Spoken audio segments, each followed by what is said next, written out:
Good evening, my fellow wine tribe. Hope all is well. You've had a good couple of hours since I last posted. I promised I was going to follow up with a Rodney Strong critique, review, discussion, talk about some of the things about this wine in particular and why I like it.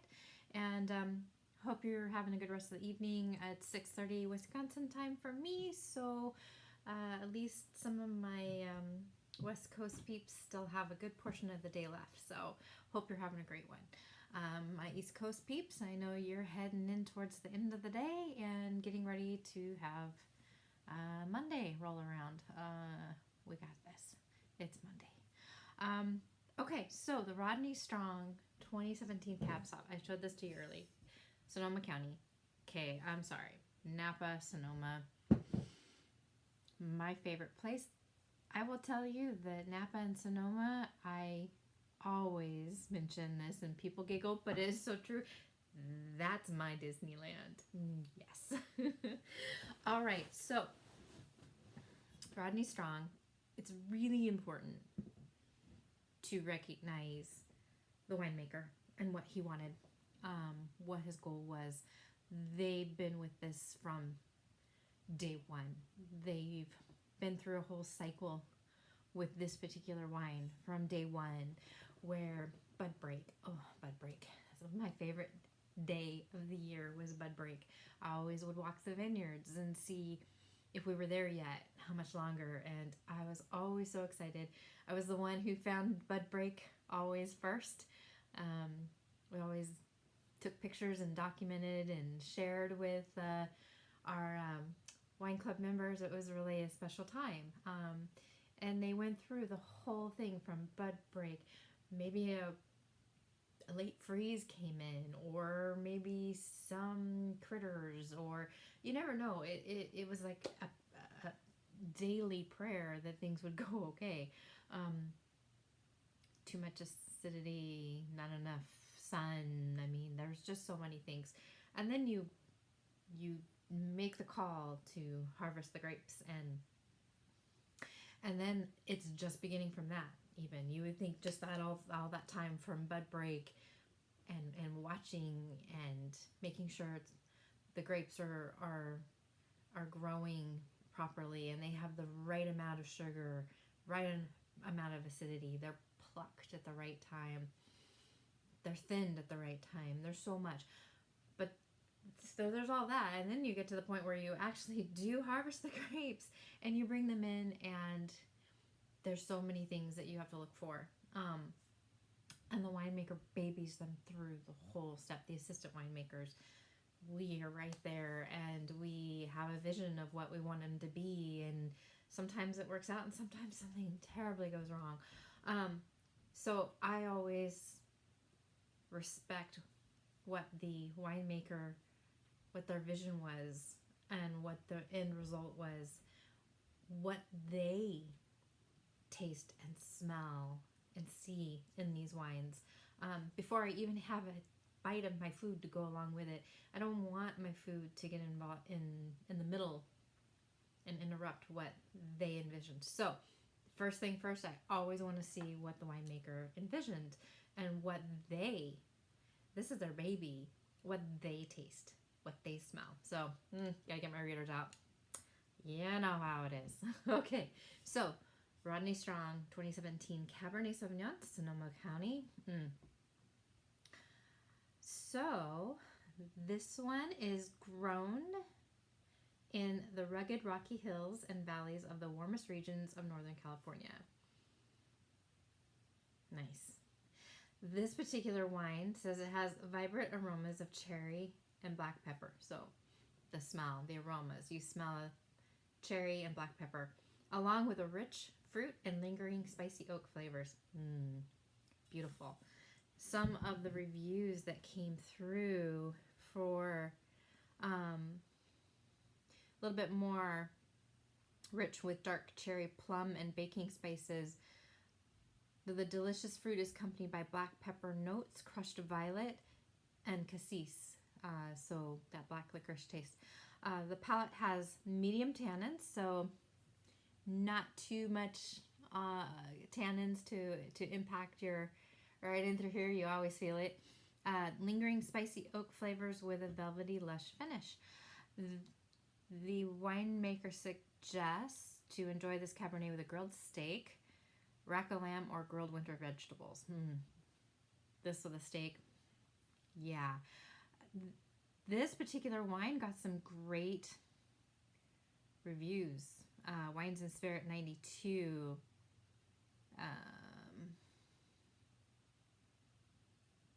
90. I mean, fantastic. Wine Enthusiast was 90. Really great reviews for this very, very manageable, very nice wine. Okay, so that right there, my friends, was what Rodney Strong winemaker, that's what they taste. That's what they get. Now, I have to remind you that everybody's tastes and smells, they do it differently. There's something, we're all tasting the same thing, but my winemaker, Dave, he used to, there was this one particular wine we made that had a lot of, I always had this persimmon thing going through it, and I was tasting the same thing he was, but I wasn't identifying it as a persimmon. So I just kind of had to go with it because I hadn't really ever had a persimmon that I could remember. So he would say persimmon, I'd be like, okay, there's persimmons in there. Okay, that's what I will talk about when I talk to my, my people who come for the wine club or the visitors at the wine tasting room. Couldn't get it. There were other things though that I was like, oh, nailed it. Now, for me in particular, I know that they spoke about the spices and the cassis, but for me, there's something in here that I'm getting that I'm pretty sure it's the cassis, but to me, there's almost like a tobacco flavor that I'm getting. So it's interesting. Everybody's tastes are very subjective. It's what you know. So, all right. Rodney Strong. First off, look at this color. I think I talked about it earlier. Look at that color. I mean, hello. Look at that rich, plummy color. It's just stunning. Yeah, and you know what? We're going to go through a whole thing about the vision, the visual, the smells, the tastes, everything that you can enjoy leading up to even before you even take a sip. I always like to aerate. I love that smell. So, beautiful, beautiful, beautiful. And, there's some wines that you could just smell forever. And I could take 10 minutes just smelling a wine. Or some people call it nosing a wine. It's just beautiful. And this is one of them. So, I enjoy the smell and the aroma. You can smell the oakiness. You can smell the fruit in this. It's absolutely just stunning.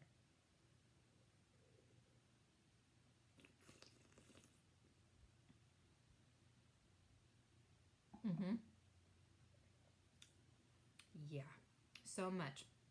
There's so much in there. The black pepper really pops. The longer it's open, that black pepper really pops more and more. So the fruit kind of settles down, gets a little bit more subtle. But that black pepper really pops. The tannins, I like the tannins. I don't like the ones that make you feel like you just like shove cotton in your mouth and all your moisture is getting sucked out. That can be a bit much. But give me a wine with a good amount of tannins and I'm happy girl. This has medium tannins, very pleasant, very nice, very enjoyable. And just that, the finish, it's just very velvety and smooth and just very enjoyable. And sometimes just having a sip and then allowing yourself to experience all the stuff that happens after you take that first swallow and you just There's so much that pops up. So this one is very nice from beginning to end. And an interesting fact about Rodney Strong is this wine. See, I'm kind of, okay, let me back up a little bit because I'm a little bit of a wine snob and I don't mean to be at all. I don't. But unless you're talking like some really specific high-end wines, I don't like a wine after it's been open and gets oxidated. It just falls flat sometimes. But then other wines, they're better the second day. This one, I love all days. I've gone as much as 3 days on a Rodney Strong Cab, and I love them all 3 days. That it's just, it doesn't go flat, it doesn't go flabby, and nothing is worse than a flabby wine. Ugh. So it doesn't go flabby, it doesn't go flat, it doesn't lose anything.